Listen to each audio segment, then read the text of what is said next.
to the Nicole Decandas Show. I'm your host, Nicole Decandas, and I'm also the author of I Affirm Today.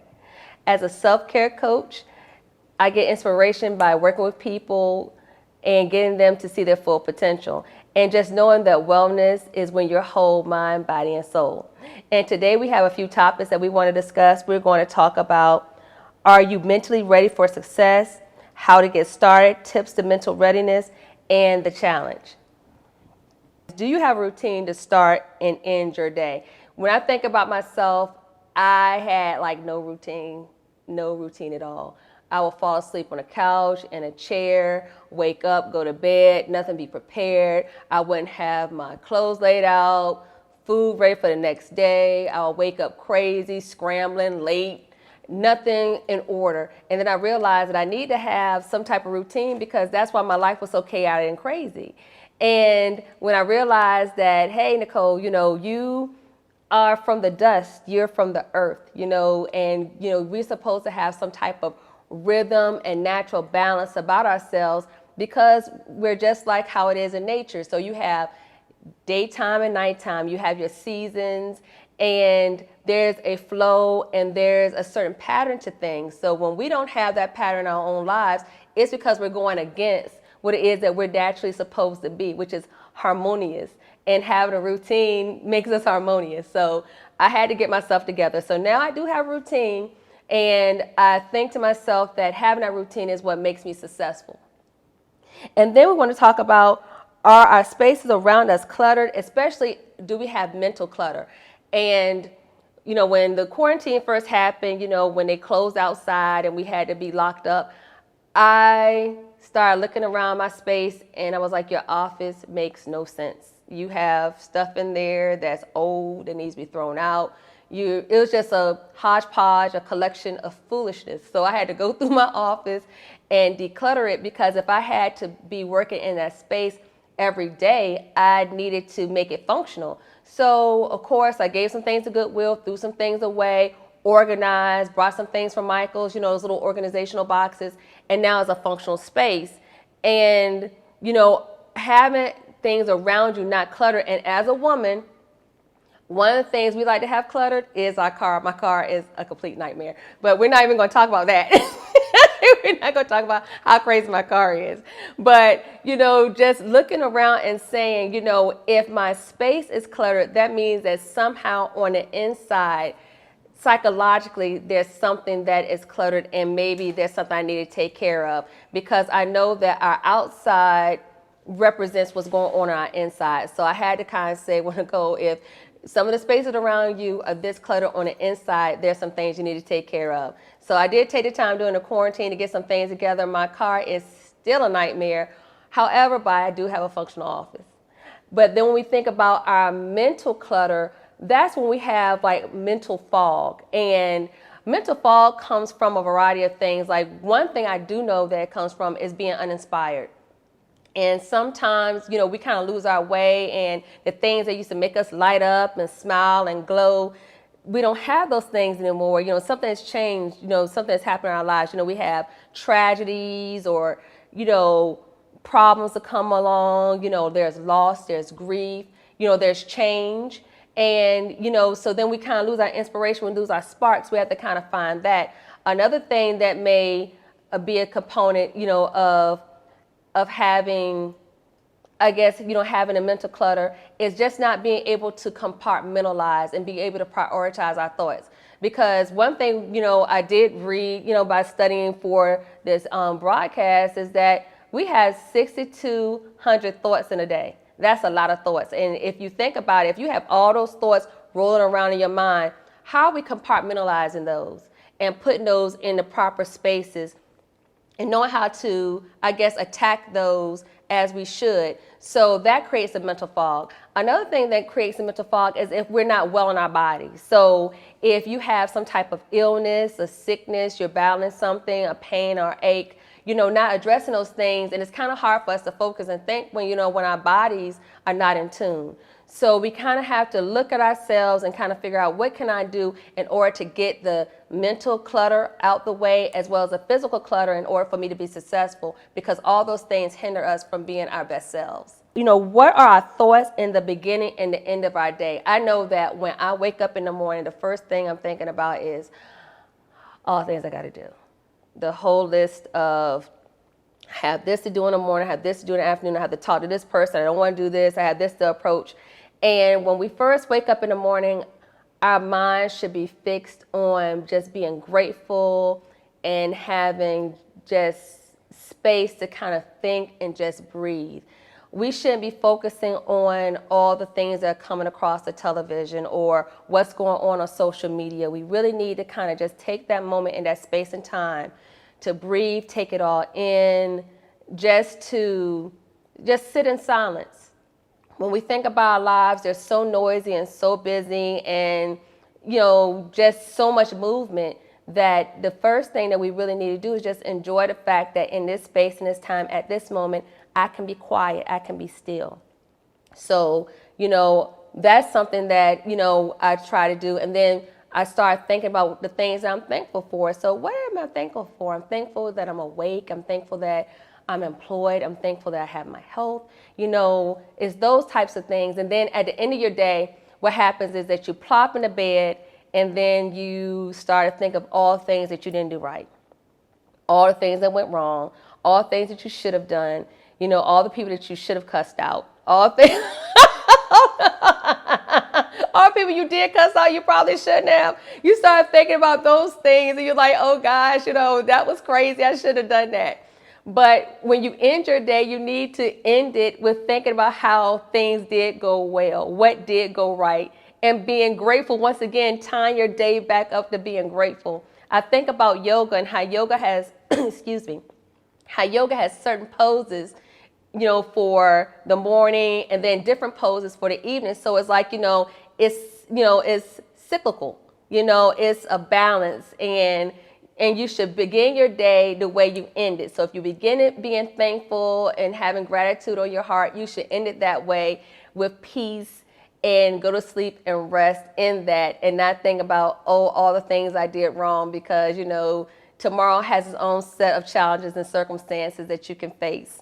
And then the sensory overload thing. Okay, so I am severely ADHD, severely, and unmedicated at that. So when it comes to sensory overload, it's so easy for me to get wrapped up in, oh gosh, look at that over there. Oh, I need to be focusing on this. Oh, look at that over there. Oh my God, what did they just say? So it's really easy for me to kind of get, in my own way because, everything is going around me, buzzing, moving. And we get, I guess bogged down by all of that. So, you think about all the technology and all the things to do with the hustle and bustle and the go. And, you don't have a quiet moment. And one thing I can remember is that when I was working at, different schools or different businesses, I would eat by myself a lot of the times. And I'm like, she's over there eating by herself. She's so funny acting. She's so bougie. I needed that because I was peopled out. I just needed a minute, So you need to take that time. You cannot wait until the end of the day when you go to sleep and rest then in order, to kind of decompress and not have that sensory overload. You have to take little incremental moments throughout the day in order to kind of like decompress and breathe and think and not have to respond or to attend to something. And it's okay. We all need that. We all deserve that moment in time. And you're saying to me, well, Nicole, when am I going to do that? I got a husband, I got children, I got a, boyfriend, a better half, I got a dog, cat, squirrel, mouse, I don't know. You got all these things going on, all these things to attend to. How can you do it? I think what happens with us is that we have the time in the day to do it, but we don't always take the time. And what I mean by that is, what I used to do is if I had a free moment, if I'm driving in a car or if I'm even working out or walking, I would literally get on the phone and talk to somebody the entire time. I would fill that time up with talking to someone when that was the perfect opportunity for me to be quiet. Even if you're going to get your mail, or, you just need to take a quick walk around a block to, to go to the store or whatever, or when you're in your car, turn the radio off.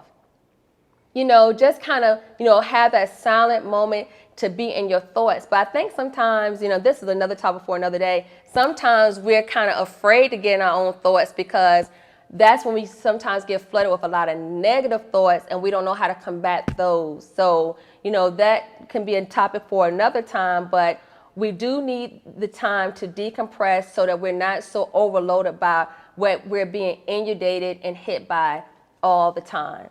And then we have to kind of think about creating a plan. I know so many people that are so creative and smart and innovative and bright, and they are people that don't write down anything. They just kind of fly by the seat of their pants, however it goes, and that type of thing. But when you think about the people that we admire the most that are very successful, they all had a plan. They all had some type of structure. No building that you walked into didn't have an architect to put a plan together in order to build that building.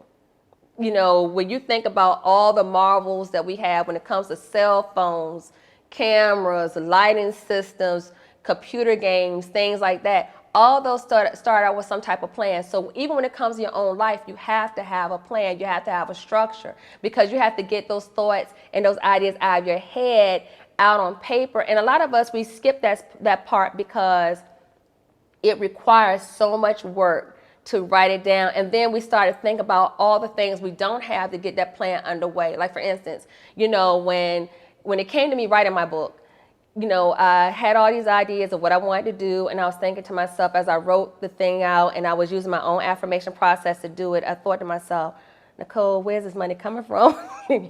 Where is this going to come from? You work for the public school system. So where is this extra money to be self-published and to promote yourself and, to get your brand, like my shirt, and things like that? Where is this money going to come from? And the more I wrote about what it was I tried to do, I kind of got discouraged because I realized that it required so much more than what I had. But what I did realize is that by having a plan, it let me know and got me to think, where can I get those resources? Who can assist me? Who can help me? So I started writing down my VIP list, the people that could help me become a writer, people that can help me get published. And as I reached out and called and, and connected with people, then those resources came to me. And even me being able to look at my own budget and wiggle some things around versus going out to eat so much or going out to hang out with friends or happy hours or events, I started channeling that money towards my dream, which was to be an author and to be a self-care coach. And those resources came, but I had to have a plan. So whatever your structure is, whatever your mindset is, get your ideas out and get them written down and definitely have a deadline, because what happens is that we're like, okay, I got a plan. And then you have this like open scale, no deadline, no due date for anything. The sun is only going to rise and set on us but so many times in our life. So you have to put a time stamp on the stuff that you want to do so that you can kind of see your progression and to get some things done. So if you're interested in learning about my plan, I do have that in my book, I Affirm Today. I write about it. I talk about it on my website as well as on social media. So definitely follow me and subscribe, to my YouTube channel and things like that in order to learn more about it, because I'm more than willing to share that process with you because it's worked for me. So hopefully it'll work for you as work for others. But definitely get those ideas out and be committed and determined and devoted to what it is that you're trying to do. And be consistent. Because what it is that you have to give to the world is waiting on it. It's waiting on you, but you have to have that plan. And it starts with your mental readiness. Are you ready? And just like William Shakespeare said, all things are ready if our minds be so. That means everything that you want to do, everything you want to have can be ready if you get your mind together. So I'm really excited about this whole thing when it comes to being mindful and when it comes to having mental readiness, because this is what's going to allow all of us to have the kind of success in our lives that we deserve. Well, when it comes to the Nicole Decandas show, we are having it today, which is September the 20th, but this is not the date that is going to normally fall on the 20th of the month or anything like that. we can look forward to having this show the very first Monday of every month. So look for it the first Monday in October on social media outlets near you. And today's show was actually taped today because it is my mother's birthday. And my mom would have been 71 today, but she's in heaven and I miss her dearly. So this show is definitely dedicated to her because she was my biggest fan. And I know that even though she's not here physically, she is here spiritually looking down on me, and I love her. Thank you for joining me for my very first show. There will be more shows to come, but they will be on the first Monday of each month. Definitely look for me on social media, but I do have a website where my show will be featured at www.NicoleDecandas.com. I can also be found on Facebook, Instagram, and Twitter. Be sure to also subscribe to my Nicole Decandas channel on YouTube. I look forward to seeing you there. Hi, I'm Nicole Decandas, and for you book lovers out there, I do have a book that's titled I Affirm Today, where you can read about the power of affirmations, planning, and visualization. You can find my book at Lemon Seed Designs in MacArthur Mall here in the city of Norfolk. You can also find it at Amazon.com, where it's in print as well as ebook. And you can also purchase it from me directly at www.NicoleDecandas.com. And remember to dream, believe, affirm, act, repeat.